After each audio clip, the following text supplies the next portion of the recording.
सो इस हफ्ते का रॉ को देखकर हम ऐसा बिल्कुल कह सकते हैं कि जो इस हफ्ते का रॉ था वो बहुत ही मज़ेदार था।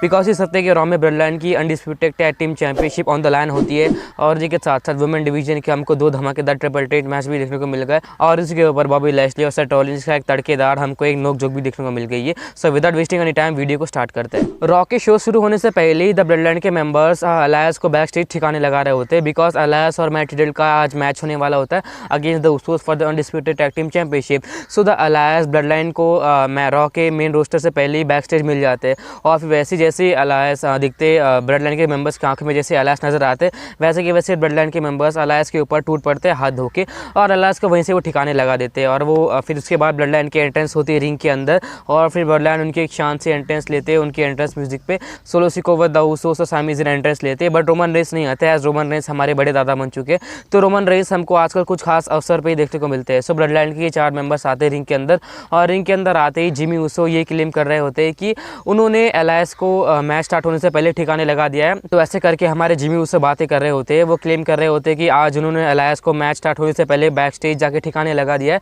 तो आज अलायंस मैच खेलने के लिए कुछ उपलब्ध नहीं रहेंगे। सो आप ऐसा समझ सकते हो कि आज ब्लडलाइन का कोई भी टैग टीम चैंपियनशिप मैच नहीं होने वाला है। सो इस तरीके से जे उसो क्लेम कर रहे होते हैं, जिमी उसो क्लेम कर रहे होते हैं और फिर जैसे जिमी उसो की ऐसी बातें कर रही होती है तो फिर रिडल का एक एंट्रेंस म्यूजिक बजता है और फिर रिडल आके ब्लडलाइन को ये कहते हैं कि भले ही तुमने अलायंस को ठिकाने लगा दिया हो मगर मेरे पास एक नया टैग टीम पार्टनर मुझे मिल चुका है और वो टैग टीम पार्टनर और कोई नहीं होता केविन ओवंस की एंट्रेंस म्यूजिक बजती है और केविन ओवंस एंट्रेंस लेके आते हैं और जब केविन ओवंस की एंट्रेंस हो रही होती है तो क्राउड के और समय बहुत ही अच्छा और प्यारा सपोर्ट देखने को मिल रहा था।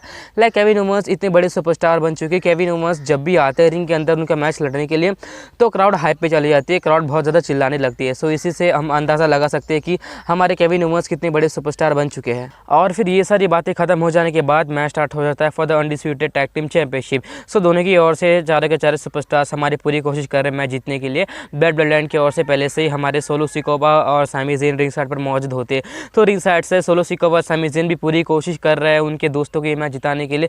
लाइक सोलो सिकोवा कुछ चूल कर रहे हैं, कुछ मस्ती कर रहे हैं, कभी डिस्ट्रैक्ट कर रहे हैं, कभी यहाँ से हाथ मारे, कभी वहाँ से पैर मारा है। सो सोलो सिकोवा का पूरी कोशिश चल रही होती है मैच को ब्लडलाइन की ओर खींचने के लिए और वैसे हमें कुछ देखने को मिला। एट लास्ट सोलो सिकोवा एक सुपर किक लगाते और सुपर किक पड़ने के तुरंत बाद ही 1D फिनिशर लगता है एंड बाय पिनफॉल हमारे ब्लडलाइन की टीम ये मैच में उनका टाइटल रिकवर कर लेती है। और फिर मैच खत्म हो जाने के बाद हमारे द उसोस की यहीं पे गुस्सा खत्म नहीं हुआ। द उसोस और प्री ब्लडलाइन की टीम ने मिलकर रिडल के ऊपर अटैक करना शुरुआत कर दिया और फिर रिडल को ये लोग मिलकर चारों के चारों मिलकर लपेटे में लेते, रिडल को मारे जाते और फिर वैसे हमारे केविन ओवंस पीछे से चेयर लेके आ जाते रिडल को बचाने के लिए और केविन ओवंस चेयर लेके लिटरली द ब्लडलाइन की जिमी उसो और जे उसो के पीछे भाग रहे होते और फिर केविन ओवंस और इनकी तो ये चोबिली का game out of the ring करते और फिर रिंग के अंदर हमारे सोलो सिकोवा ने रिडल को आके इतनी बुरी तरीके से धुलाई किया कि लाइक बाहर से लोग बुलाने पड़े। रिडल को उठा के लेके गए उन्होंने टेबल के ऊपर।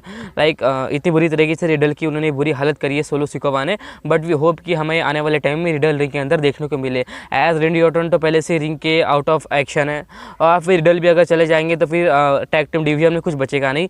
बट जो सोलो सिकोवा ने धुलाई करी है सच में कह रहा हूँ कि सोलो सिकोवा ने रिडल की धज्जियां उड़ा दी। इतनी बुरी तरीके से सोलो सिकोवा ने मैट रिडल के ऊपर अटैक किया।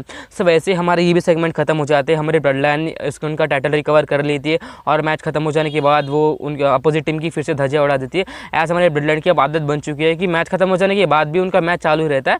ब्लडलाइन के मेंबर्स मैच खत्म हो जाने के बाद भी उनके अपोजिट कंटेंडर्स के ऊपर टूट पड़ते हैं और वैसे हमें इस मैच में भी देखने को मिला और फिर वैसे ही हमारा ये सेगमेंट क्लोज हो जाता है। सो जो हमारा ओपनिंग का सेगमेंट था वो देख के बहुत ही मज़ा आ गया। लाइक ओपनिंग के सेगमेंट में बहुत ज़्यादा तड़केदार चीज़ें हुई है जो देख के हमको बहुत ही मज़ा आया और फिर इसके बाद बारी आ जाती है एक ट्रिपल थ्रेट मैच की। ये ट्रिपल थ्रेट मैच इसलिए हो रहा होता है कि जो भी ये मैच को जीतेगा वो आने वाले टाइम में एक सिंगल्स मैच लड़ेगा और फिर वो सिंगल्स मैच में जो जीतेगा वो अगेंस्ट जाएगा ब्लैंका ब्लेयर के for the Raw women's championship. So ये मैच के अंदर होती है रिया रिप्ली, बेली और आसुका। सो ये मैच की शुरुआत होने से पहले ही रिया रिप्ली ने कोशिश करी ये मैच को खत्म करने के लिए एज वो स्टार्टिंग में आसुका को एक रोल अप कर देती है बट उनकी दाल गलती नहीं है। ये मैच के अंदर हमें बहुत सारी चीज़ें देखने को मिली है। लाइक आसुका ने बहुत ज़्यादा कोशिश करी है मैच को जीतने के लिए।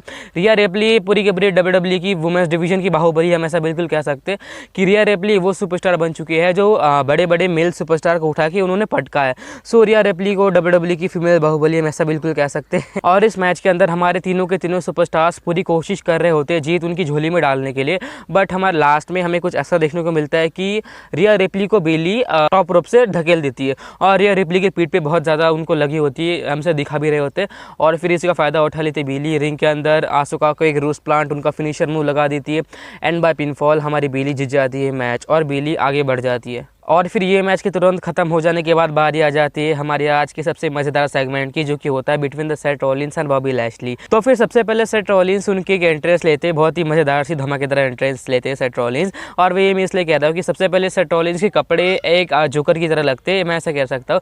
और उसके ऊपर से उन्होंने रंग बिरंगी जो बाल किए थे गोल्डन तरह के, वो अलग लग रहे थे। एज सेथ रॉलिंस पुराने टाइम में जो उनका हेयर स्टाइल लगते थे, वैसे सेथ रॉलिंस उन्होंने उनका हेयर स्टाइल रखा है। और फिर सेथ रॉलिंस आती माइक हाथ में लेते हैं और माइक हाथ में लेते उनकी बकचोदी शुरुआत करते हैं। सबसे पहले सेथ रॉलिंस कहते हैं कि उनका एक मैच होने वाला है वर्सेस द बॉबी लैशली, और जो भी मैच को जीतेगा वो जाएगा सीधे ऑस्टिन थ्योरी से लड़ने के लिए फॉर द यूएस टाइटल।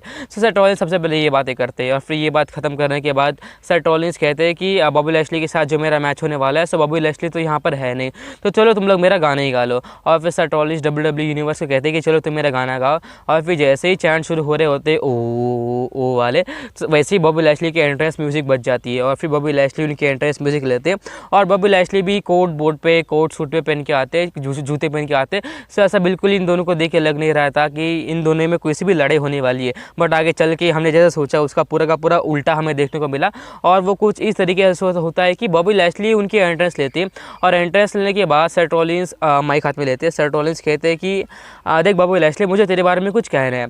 और फिर बॉबी लैशली सेथ रॉलिंस को पहले वार्न कर देते हैं कि सेथ रॉलिंस देख, वैसे तो तू बहुत ज़्यादा चिपड़ी बातें करता है, तेरा काम ही बकवास करना, बट तू ऐसी बातें बिल्कुल मत करना जिससे मुझे बुरा लगे।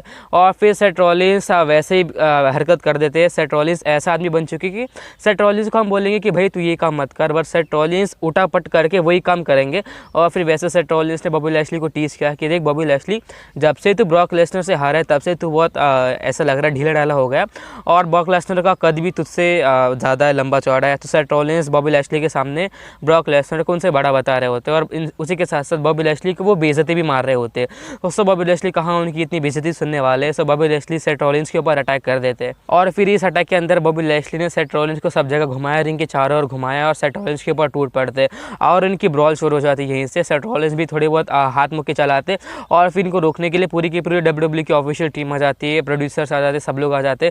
और इस ब्रॉल के एंड में बॉबी लैशली सेथ रॉलिंस को एक स्पीयर देने जा रहे होते, बट वो स्पीयर सेथ रॉलिंस को नहीं लग जाता है। सेथ रॉलिंस बाजू में हट जाते और बेचारा WWE के प्रोड्यूसर्स को वो स्पीयर डिलीवर हो जाता है और फिर उसी तरीके से हमारी ब्रॉल खत्म हो जाती है। तो जो सेथ रॉलिंस का हमारे कैरेक्टर है वो डे बाय डे बहुत ही ज़्यादा इंटरेस्टिंग होने जा रहा है। सेथ रॉलिंस के सारे लाइक सेगमेंट्स में, शोज़ में सारे के सारे फैंस को बहुत ही ज़्यादा मज़ा आता है। सो इसी तरीके से हमारा ये भी सेगमेंट खत्म हो जाता है। सेथ रॉलिंस और बॉबी लैशली के ये ब्रॉल खत्म हो जाने के बाद हमें एक यूएस टाइटल मैच देखने को मिल जाता है। ये मैच हो रहा होता है between the Mustafa Ali versus the Austin theory.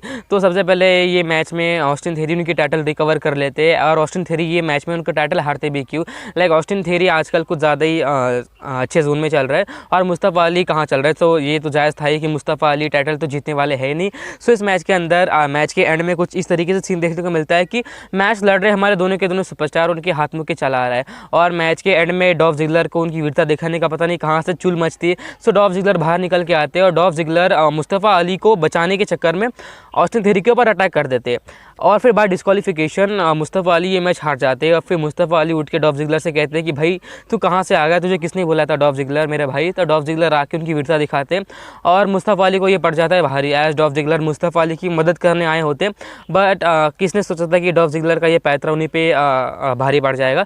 So Dolph Ziggler की वजह से मुस्तफा अली को ये मैच खत्म करने का मौका नहीं मिलता और रिंग के अंदर ऑस्टिन थ्योरी मुस्तफा अली को एक डाउन दे के मुस्तफा अली को ढेर कर देते हैं। ये मैच खत्म हो जाने के बाद शो के अंदर होता है एक 6 man tag team match between the OC versus the Chad Gable, Baron Corbin and the Otis. Match की शुरुआत से हमारे WWE के 6 डाकर सुपरस्टार ने बहुत ही ज़्यादा कोशिश करी उन मैच उनकी तरफ जीतने के लिए और वैसे हमें देखने को भी मिलता है मैच में बहुत ही ज़्यादा मज़ा आता है। But anyhow at last हमारे ओसी उनका फिनिशर मूव लगा देते हैं, make it clear, and by pinfall OC ये मैच जीत जाती है। इसके बाद एक सिंगल्स मैच होता है between the Akira Tozawa versus the Dominik Mysterio. So Dominik Mysterio की ओर से उनकी पूरी की पूरी जजमेंट डे की टोली उनकी ओर से मौजूद होती है। पूरी की पूरी डोमिनिक मिस्टीरियो को पूरे का पूरा सपोर्ट मिलता है जजमेंट डे की ओर से और बेचारे हमारे अकीरा टोजावा यहाँ पर अकेले लड़ रहे होते हैं। सो अकीरा टोजावा का बल बहुत ही ज़्यादा कम होता है डोमिनिक मिस्टीरियो के मुकाबले, एज डोमिनिक मिस्टीरियो की ओर से पहले से 3 उनके दोस्त मौजूद होते हैं अकीरा टोजावा को डिस्ट्रैक्ट करने के लिए। सो वैसे ही बाय डिस्ट्रैक्शन थोड़े चुल पुल करते, थोड़ी चुल पुल ये हाथ में को चलाते एंड एट लास्ट हमारे डोमिनिक मिस्टीरियो ये मैच को ख़त्म कर देते, उनका फिनिशर मूव लगा के। बट मैच ख़त्म हो जाने के बाद मैच वहीं पे ख़त्म नहीं होता है, पूरी के पूरे जजमेंट डे की टीम रिंग के अंदर आ जाती है और अकीरा टोज़ावा को मिलके सब मिलके लपेटे में लेते हैं कि भाई आज तो तेरी जम की धुलाई करने वाले हम। ये सारे मिलके अकीरा टोज़ावा को मिलके पेलने लग जाते हैं और फिर अकीरा टोज़ावा को पेलते जाते और फिर स्ट्रीट प्रॉफिट को आने पड़ता है अकीरा टोज़ावा को सेव करने के लिए, और फिर स्ट्रीट प्रॉफिट आके अकीरा टोज़ावा को बचा लेते हैं जजमेंट डे से, और फिर वैसे हमारा ये भी सेगमेंट ख़त्म हो जाता है। और हमें शो के मेन इवेंट में एक और वुमेंस का ट्रिपल थ्रेट मैच देखने को मिलता है between the Becky Lynch versus the Alexa Bliss and Nikki Cross. So as एक और ट्रिपल थ्रेट मैच हो चुका था शो की शुरुआत में ही, जो कि बेकी लिंच हमारे बेली ने जीत लिया है, और एक और शो के मेन इवेंट में मैच हो रहा होता है और ये मैच को हमारी एलेक्सा ब्लिस जीत जाती है।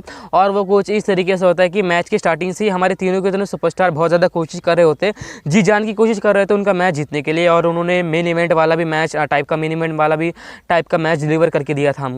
डैमेज कंट्रोल आके हमारे बेकी लिंच के ऊपर अटैक कर देती है और फिर बेकी लिंच को वो उठा के टेबल के ऊपर एक स्लैम दे देती है और फिर हमारी बिली वहीं के वहीं ढेर हो जाती है, और फिर इसी का फ़ायदा उठा लेते हैं हमारी एलेक्सा ब्लिस, और फिर एलेक्सा ब्लिस जाके उनका फिनिशर मूव लगा देती है and by pinfall Alexa Bliss भी ये मैच जीत जाती है। सो आने वाले टाइम में एलेक्सा ब्लिस और बिली का एक मैच होने वाला है, सिंगल्स मैच, और जो भी ये मैच को जीतेगा वो सीरीज जाएगा हमारी Raw women's champion Bianca Belair से for the Raw women's championship के लिए मैच लड़ने के लिए। सो हमारे दो कंटेंटर हमें मिल चुके हैं, बिली और एलेक्सा ब्लिस, और जो भी ये मैच को जीतेगा इन दोनों का मैच के में जो भी ये मैच को जीतेगा वो जाएगा सीधे हमारी वुमेन्स से लड़ने के लिए।